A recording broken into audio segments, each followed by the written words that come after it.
Ladies and gentlemen, if you haven't joined us before, I'd like to welcome you. Hello, my name is Aidan Finucane. I'm part of the team here at Trained In. We are absolutely delighted to be working with Taste for Success Skillnet on the Reignite program, putting a spark back into the hospitality, food and drink sector. Reignite is running from Monday the 22nd of March, just gone, straight through to Friday the 2nd of April next week. It's chock-a-block full of great stuff. This program is open to all levels of management and frontline workers in any aspect of the hospitality, food and drink sector. So to make it as beneficial as possible, please share it with your friends, your family, your network, or anybody else that you think may benefit. We are here for you. I'm delighted to welcome Dawn Lean here to teach us about time management and to deliver this workshop on time management. Dawn, without further ado, that's me. Enough of me talking now, and I'm going to hand it over and put all of us in your hands now. There's the slideshow presentation. Super. And it is all yours. Thank you so much, Dawn, for your time. Take it away. All yours. Good morning, everybody, and welcome to this webinar on time management. My name is Dawn Lean, and today I'm going to be taking you through 5 simple techniques to help you get better control over your own time management. So when we have good time management, we're much more likely to achieve our goals and our objectives. We're more likely to achieve them in a shorter length of time and with much less stress. So none of that worrying about all the things we have left to do and all the things we've overlooked or forgotten about. So if that sounds like something you want, I'm hopeful that I'm going to give you some really good techniques and tips as we go through this webinar. For me, I'm somebody who always struggled with time management. For most of my career, I always had that sense hanging over me that I hadn't done as much, or I was under time pressure to do things. I know I'm a procrastinator and I know I'm easily distracted. And I always thought that time management was all about lists and to-do lists and organizers and diaries. And for me, it was really only when I realized that time management is actually more about a mindset and how we approach it and how we think about it, that I actually began to make real progress in the area of managing my time and achieving much more in less time. So I'm going to ask you a question. Which of these do you think is most like you? Are you the swan who glides through effortlessly, looks on the surface as if everything is easy, organized, seamless, has good flow, but pedaling away furiously underneath? Or are you on the other side, somebody who looks as if they're totally disorganized, bit all over the place, not sure that they necessarily have control of all of they're supposed to be doing, but actually underneath it, maybe they are quite calm and quite relaxed and quite organized. Most of us are somewhere in between. But I spent a lot of my career trying to be more like the swan. And for me, it was when I started to be self-aware and understand how I worked best, when I worked best, how I could help myself to actually manage my time better, that, as I say, things started to change for me. So I don't try to change who I am. I embrace it. I don't try to change how I work. I embrace it. But I am conscious of a few things that can cause problems for me, and I pay particular attention to these when I'm trying to do an important piece of work. So the question is, where does the time go? Because there is only a certain amount of time. Time is always the challenge, but there are always only a certain amount of hours in the day. And we can't create more time. All we can do is manage the time that we have more efficiently. And what happens is, when we don't actually manage the time efficiently, we either don't get things done, or maybe we get things done, but not to the standard we want. You know, that sense of finishing a project or putting in a proposal and you could really have done better. Or they can encroach on our personal time. You know, it's a bright day here, if a bit of a cold day, but I'm looking forward to, when I finish work today, going out for a walk, getting some fresh air, getting a little bit of vitamin D. But if I haven't managed my time, I'm more likely to be sitting here this evening catching up on all the things I ought to have done instead of enjoying my free time. So good time management, it gives us extra time to spend on the things that are important to us, or with the people that are important to us. And it's really important that we understand what are the most common things that steal our time that we may never even realize or have thought of before now. So let's start with the first one of these. And the first one of these that I come across are distractions. And I did say I am one of these people who are very, very distractible. So let me see, does this sound like you? You sit down to start a task, you maybe want to write a blog post or share something on your social media. Perhaps you want to start updating your CV. And all of a sudden you spot something on the internet and you think, I'll have a quick read of that. That looks interesting. It's only 2 minutes. And maybe it is only the 2 minutes that you've spent reading it. But then maybe you get to the bottom of the article and there's a link to something else and something else and something else.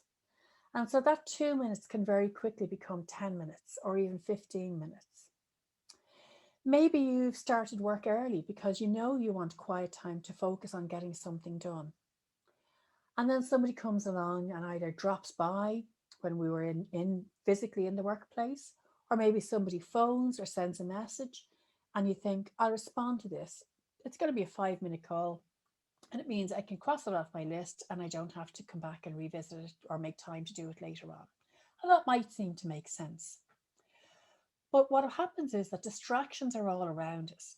And it's not the 5 minutes that we spend on the phone call or the 2 minutes that we spend reading the article. The problem is that when we are distracted, it interrupts our flow of work. So flow is that lovely feeling when you sit down to do something and maybe you're not really motivated and it's you've probably got 10 things you'd rather be doing instead. But you make yourself sit down and start this piece of work. And somewhere after a few minutes, you start to feel, actually, I'm doing really well on this. I've got loads of great ideas. I'm writing lots of stuff. I'm doing really well. And that interruption, that 5-minute interruption, that 10-minute interruption is not just the 5 or 10 minutes it takes you to answer the phone or have the conversation. It's the 20 minutes, the 25 minutes that it gets you to get back in the zone, that it gets you to get back into that lovely space of flow where you're really doing your best work and you're really engaged with what you're doing. You don't even notice what's going on around you. So think about it in those terms. When we think about interruptions and we think about the time, it's easy to say, oh, sure, it's only 5 minutes, it's only 10 minutes. Actually, it has a much greater impact on us. So what can we do about managing distractions if we know that distractions are a problem for us? The first thing is to have a schedule. Now, a schedule is different from a to-do list. We all have to-do lists and we do need them, but they're the starting point. So we take our to-do list and then we schedule the work. And by that I mean, I decide what time I'm going to start work, what time I'm going to finish working for the day, where am I going to put my breaks in?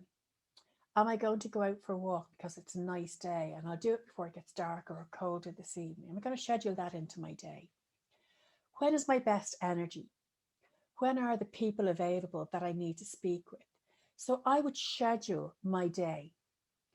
I would schedule my day and I schedule my week. Last thing on a Friday evening, for me, because I work a Monday to Friday, pretty much a 9 to 5 week.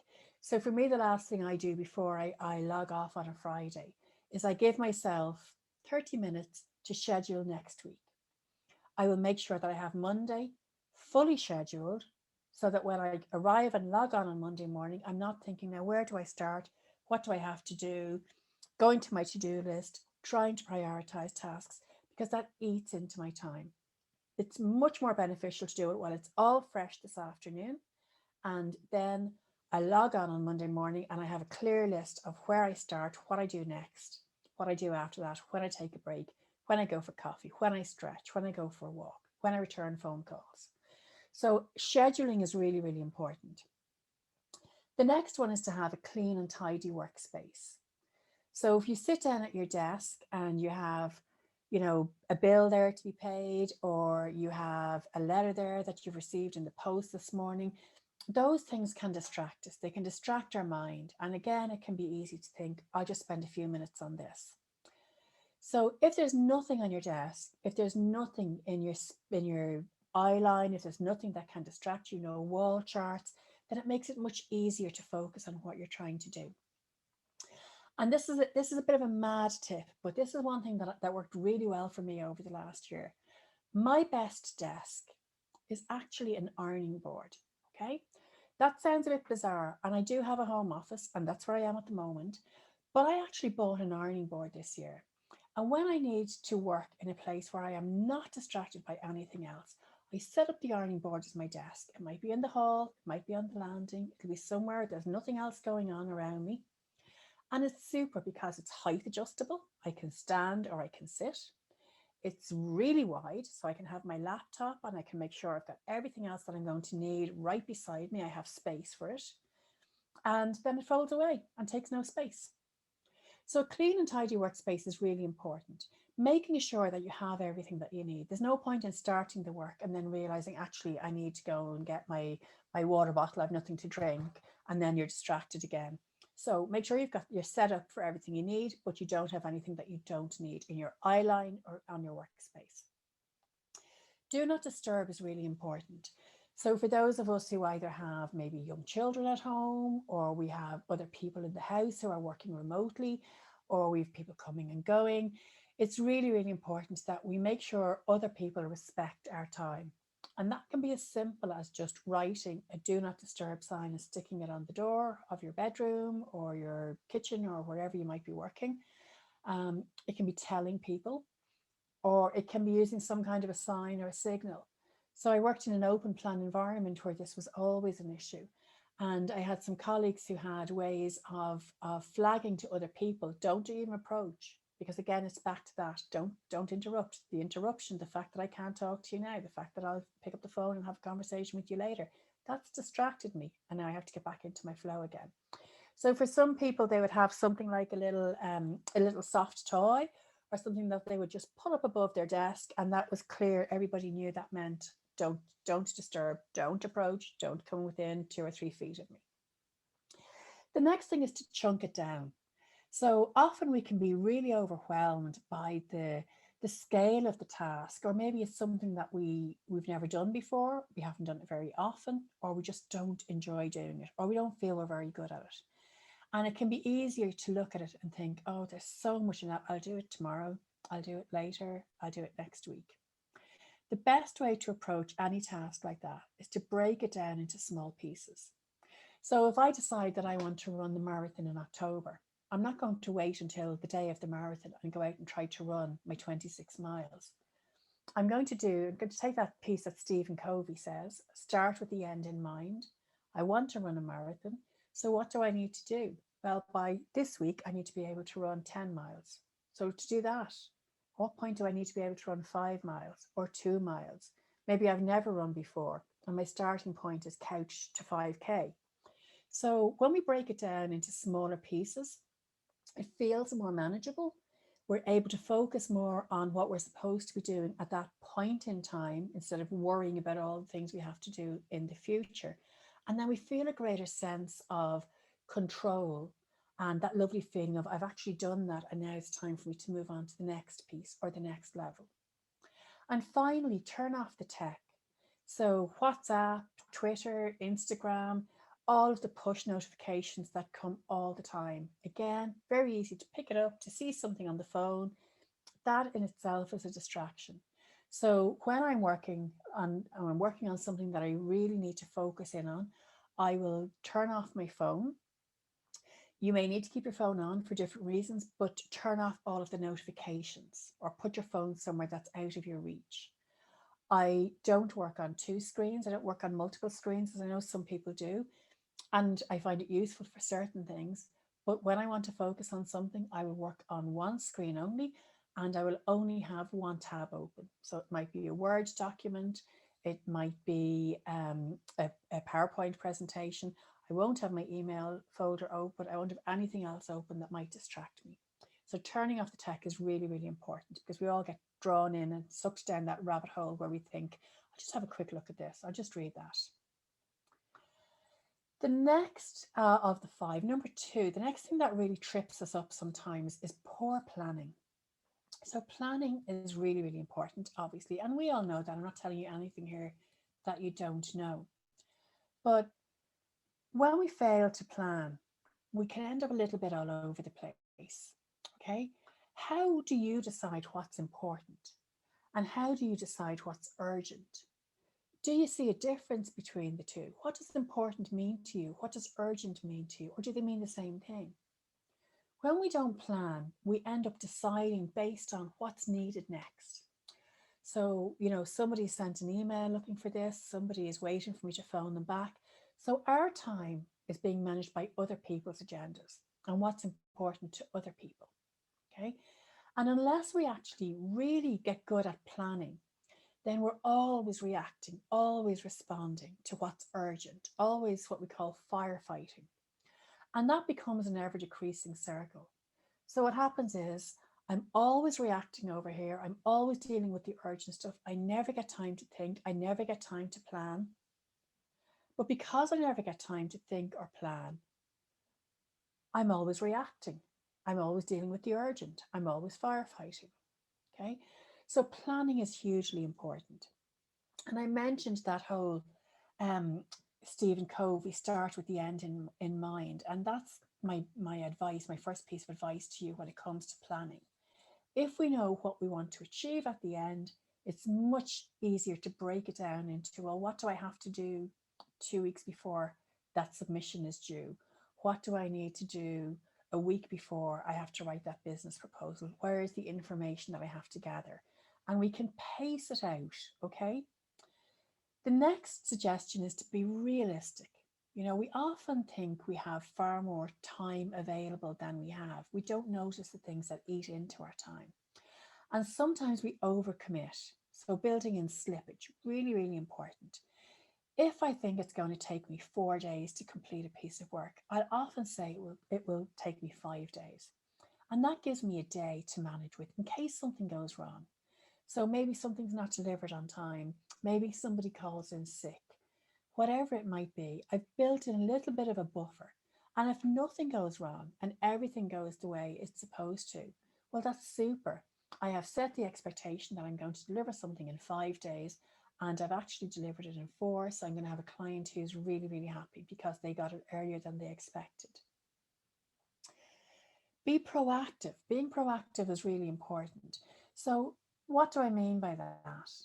Well, being proactive is actually about, instead of waiting for Monday morning or whatever the beginning of your week is to roll around, my husband's week starts on a Sunday. It's making sure that you begin with a clear idea of what you have to do that day. So it's about, as I said earlier, making it your habit to be organized, to know what you have to do and hit the ground running on the first working day of your week. Okay. Take the time to plan out your goals, but do it ahead of time. Don't sit down on a Monday morning with a blank sheet of paper or blank diary and try to figure out, what do I have to do today? What's most important? Now I will sketch it out for the week ahead. And then what I will do is on maybe Friday evening, I'll say, okay, how does that look for Monday, Tuesday, Wednesday, Thursday, next Friday? I'll make sure Monday is scheduled properly. And then before I finish work on Monday, I'll have a look at Tuesday's schedule and say, is there anything I need to move there? Anything I need to change there? Okay. So conduct a risk assessment. And by this, I mean, it's not that you have to plan for everything else or for every eventuality, but at least get into the habit of thinking a little bit about, well, what happens if that delivery is late? It happened to me this week. I was expecting something on Monday. It didn't arrive till Wednesday, even though it had shipped, and I was told it's been delivered on Monday. So what might happen, and what could I do in that situation? Can I borrow something that I need from somebody else? Do we have something in stock? Can I get it from a different supplier? Okay.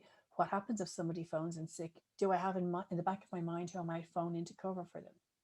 So have some sort of risk assessment rather than arriving at a situation and then in a state of panic trying to manage or decide what to do or the best way to try and resolve a problem. The next one is poor prioritizing. Okay. And prioritizing is different to planning. So prioritizing is if you find yourself working in the business much more than you're working on the business, you're not prioritizing what you need to do.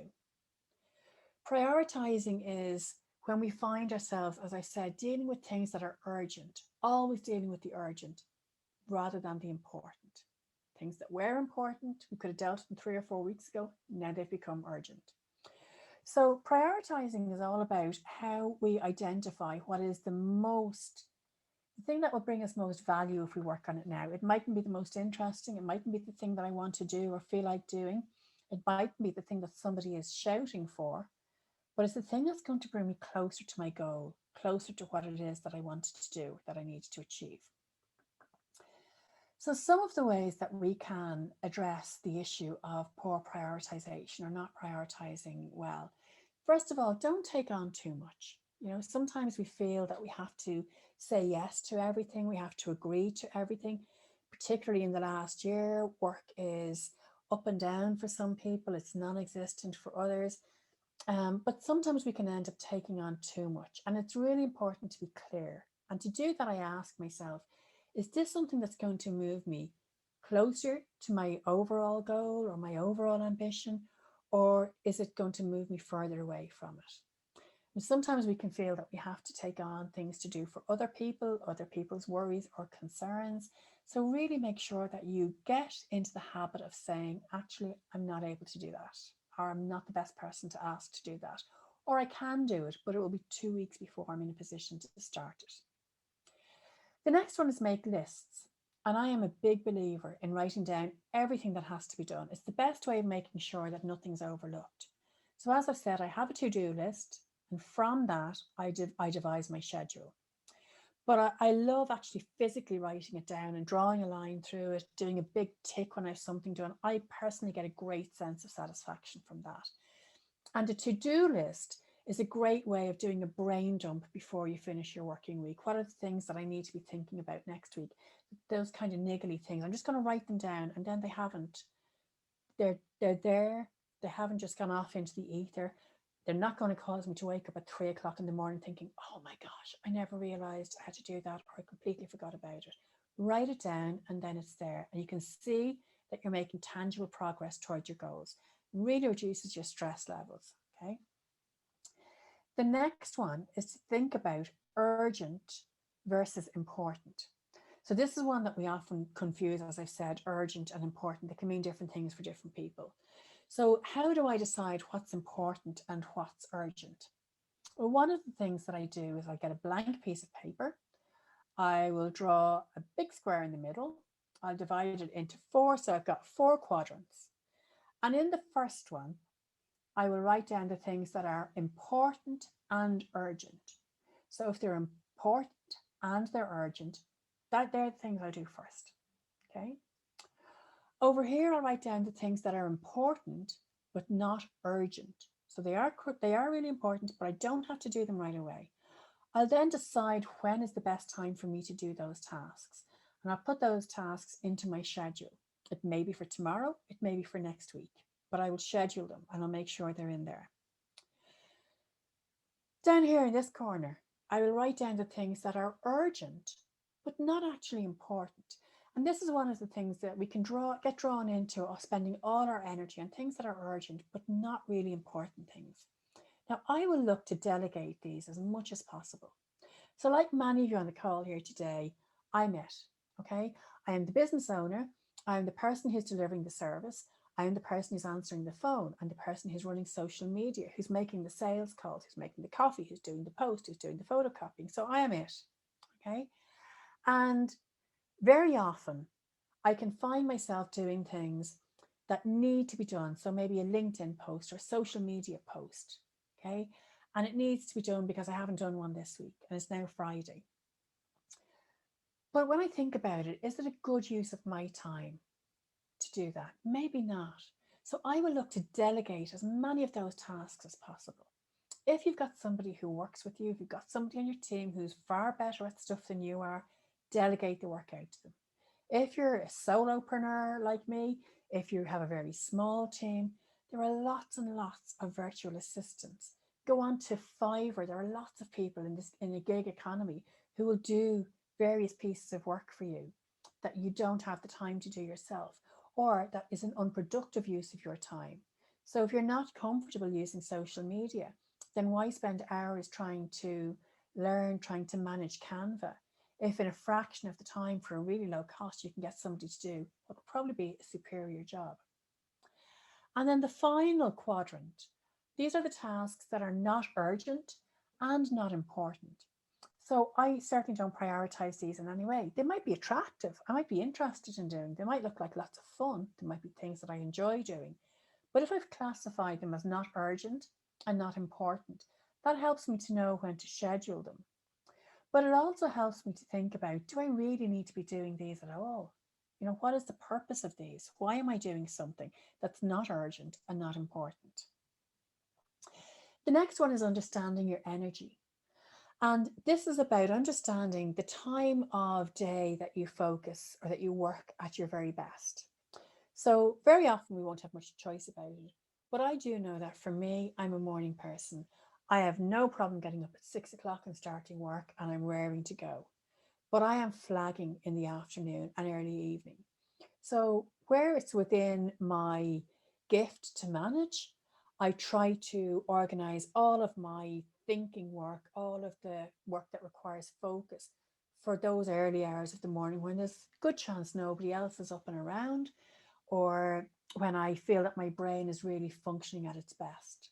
I do work in the evenings, but I know that if I'm going to have to facilitate a session or give training in the evening, I need to make sure that I keep myself energized throughout the day, that I don't just work away all day and then find myself exhausted and not giving my best self to whatever I'm doing in the evening or on that evening. So when we understand our energy, it's really helpful. It's really important. And this is why I think time management is such a personal thing. You need to know when you work your best. You need to know the situation, the environment, the times. Before we started the webinar, Aidan and I were having a chat and discovered that we are both lastminute.com. So for me, it doesn't matter how much planning I do or scheduling or prioritizing. There will always be times when I am doing my best work and really enjoying the work that I'm doing because I'm on a deadline and that deadline is looming. And every time that happens, I think to myself, why did I leave it till now? Why did I leave it till the last minute? Why did I not stick to the schedule that I had planned and do a little bit week on week on week? And when I was finishing my master's, I literally spent, I think, a whole weekend without sleep to get it done. But what I have learned over the years is rather than changing that, rather than saying I ought to be, I should be different, I should be different, I should work in a different way, I now accept that that is how I produce my best work. So when I have a deadline, that's the thing that really motivates me and gets me going. And I sit down and I'm fired up and I'm full of energy. So now I just accept that. And I make sure then that I keep the days free before something has to be submitted. So I'll organize all of my admin or my typical work for the early part of the week and maybe clear my diary for Thursday and Friday because I know something has to be submitted on Friday evening. And I know that's the way I'm going to work. So understanding your energy and yourself is really important. And the last one there is eat the frog. So, what is the most unappetizing? What is the most distasteful, challenging thing that you have to do on your list today? So, do that first. Start with that. Okay. It's really important that you do because the sense of satisfaction, the sense of even just, it feels like a weight lifted off you sometimes when you've done that awful task that's been sitting there like a weight on your shoulder for the last few days. And you feel much more energized to tackle everything else that you have to do over the rest of the day. So that's prioritization. Number 4 in our 5 areas is your skills gap. Okay. So this might seem really obvious. There are things that we're all good at, and I've touched on this already. There are things that we're not so good at. And, you know, it can be really admirable to try and master the things that we can't do. And of course, we always ought to be learning and growing and developing our skills. That's really, really important too. But we have to know when to cut our losses. We have to know at which point is this not a good use of my time. And very often that might be, I only have to do this once or twice a year. So why am I going to invest loads of time in learning how to do this when somebody else might do it for me? My accounts, for example, I just give them to my accountant because I could spend ages trying to learn how to do that. So Know your weaknesses. Okay. When it comes to your skills gap, be honest with yourself. What are the areas that I'm weak at? What are the things that I don't enjoy doing? What are the things that other people are much better at doing? Know other people's strengths. So who can I call on for help with this? And maybe you're not, as we're not all not at times in a position, financial position to outsource work to other people, but maybe there are other people in your network, people in your family, people in your group of friends who can do things that you can't and who can either help you or do them for you. Maybe there's a bit of an exchange of services or supports that you can manage. So, for example, I know some people who are really, really good at social media and they can show me a little bit, but they can also do it for me and I can maybe do something in return for them. And then ask for help. Very often we don't ask, we expect people to be inspired or to know what it is that we need or to offer. But people are, we're all busy with their own stuff. And often we don't notice what other people around us might need. But if you ask, and I have asked many, many times in my career for help from different people, and I find when I ask, people rarely, if ever, say no. They might say, I can't do it right now. Or they might say, I can tell you somebody who could do it in a better way than I can, or who's more proficient or more experienced. But people rarely say no. So ask for help when you need it, rather than investing your time trying to solve a problem that somebody else can deal with much more quickly. Fifth and final way in which we often trip ourselves up here is lack of motivation. So I don't know if you're like me, but I can certainly remember lots of times when I sat there waiting for motivation to strike me like a thunderbolt. So I was waiting for the motivation to do something. I was a smoker for much of my early life, and I was always waiting for that moment when I would feel ready to give up, when I would feel motivated to give up. Okay. When I feel motivated to make that sales call. Okay. No point in doing it when I don't feel motivated. That's going to come across. I'm going to wait until I really feel the motivation and then I'll pick up the phone and then I'll make that killer call. Okay. I'm going to get fitter. I'm going to eat more healthily. I'm going to exercise every day. But I'm just waiting for the motivation to come. And one of the things that I'd really love you to take away from this session was I read a book. Many of you will know John Maxwell or know of John Maxwell, and he wrote a book called The Laws of Growth. And one of the things that really resonated with me from that book was John Maxwell said that the whole concept of motivation is a myth. Okay, we get it wrong. We are always waiting for motivation to strike before we do something. But in actual fact, that never happens or rarely happens.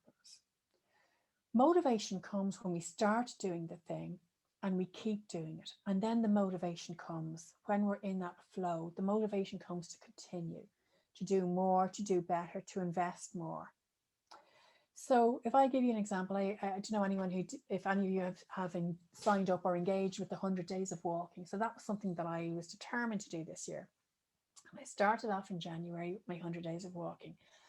And I walked in the snow and I walked in the ice and I walked in the rain and I walked in the wind and I walked every single day up to the 15th of March.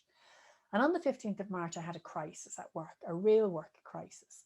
And by the time I had it sorted out, I was absolutely exhausted. And I sat on the sofa and I thought, I just don't have it. I just do not have it in me to go out and to walk this evening. And I didn't. So my story is not that I motivated myself to go out. I didn't. I just said, I just can't do it. I can't do it. But I knew that if I got up the next day and I didn't do it, then that was it. It was a slippery slope. I start walking odd days. The walks would start to get shorter. I'd find other things to do instead and reasons not to walk. So I knew that I had to get up on the morning of the 16th. And I left my things beside my bed so that when I got up, I literally put on my tracksuit, my trainers, and I got out the door and I walked before I did anything else to maintain the motivation. So the motivation comes, if you take the example of walking, maybe I don't feel like going out for a walk, but when I start walking, I feel good, feel better that I'm doing it. And it's the same with any of those tasks. So that thing that you've been putting off, that thing that you know you have to do, You're waiting to be motivated to start writing that article for your LinkedIn page. You're waiting for motivation to start updating your CV. The motivation will not arrive and tap you on the shoulder and say, here I am, now's the time to start. You start and then you find the motivation to continue. Managing your self, okay? Creating and cultivating, good habits, looking after yourself, what we call sleep hygiene, okay? Really, really important too. So I know you've been doing some boot camps with Catherine Thomas, and she's covered, I'm sure, a lot of this stuff with you. But when we are sleeping well, when we are getting the optimal level of exercise and fresh air, and when we are eating well, we are much better mentally. We have much higher levels of energy, and we're much more likely to find ourselves motivated to engage and then subsequently to continue. Okay, so those good habits are really, really important, and they're often the things that we overlook. I know now that I need to go to bed at 10 o'clock 2 evenings a week. Okay, I know that whether I feel like walking or not, I always come back really energized and in a different mindset than I was before I started. I know if I eat rubbish, I'm going to feel like rubbish. So cultivate those good habits. Then manage your personal time. So managing your personal time is really important. If, for example, like me, you spend a lot of your work day either reading, writing, or training, or researching, then the last thing you want to do with your spare time or your free time is spend more time reading or doing different things. So try to create a balance. If you're working very physically during the week and a lot of physical and physically exhausting activities, then try to find something that counteracts that at the weekend. Or otherwise, if you spend a lot of your time either sitting behind a desk or standing behind an ironing board, then find some other way of counteracting that. For me, I love my garden. I love gardening. I love the heavy work. I'll gladly go out and I'll spend a whole day digging, turning over the soil, pruning, cutting back things, because it gives me a complete break from what I do for the rest of the week. So finding balance in our personal time, our hobbies and our interests between what we do all week and what we do in our spare time is really important. It's a good way of clearing our mind, giving ourselves some downtime. Declutter your to-do list is really important. It's really, really important. If you have that to-do list and you just keep carrying things over from one day to the next, from one week to the next, it's always going to be there hanging over you, following you around like a dark cloud. So if you've got those things on your list, and I know I certainly do, I will look at them and go, okay, I've carried that forward now for 4 days in a row. Do I have to do it? Why is it there if I don't need to do it today? Just can somebody else do it? Back to what can we delegate? Or does it have to be done at all? Or am I just going to decide, actually, I'm not going to do that? Okay, so it's really important to take away the non-essential tasks and the activities, and that will free up more of your time to spend on the things that are genuinely important to you and your work or your business. And then finally, create the right environment. And as I said before, this is about finding a quiet space to work in, finding somewhere that you can focus with minimal distractions, with the optimal level of, heating or ventilation or whatever it is you need. Be observant about the things that help you to work, to do your best work, to manage yourself and to manage your time most efficiently, and create then that right environment for you every time, all of the time. So obviously this is pre-recorded, you don't have the opportunity to ask questions, but I hope that you've taken something or some advice or something tangible away from the session today, and that you might find one or two things that you will change in terms of your mindset or your approach to how you prioritize things, how you plan things, and how you manage your time. So this has been Dawn Lean even for Trained In, and I hope you've enjoyed this session on managing your time.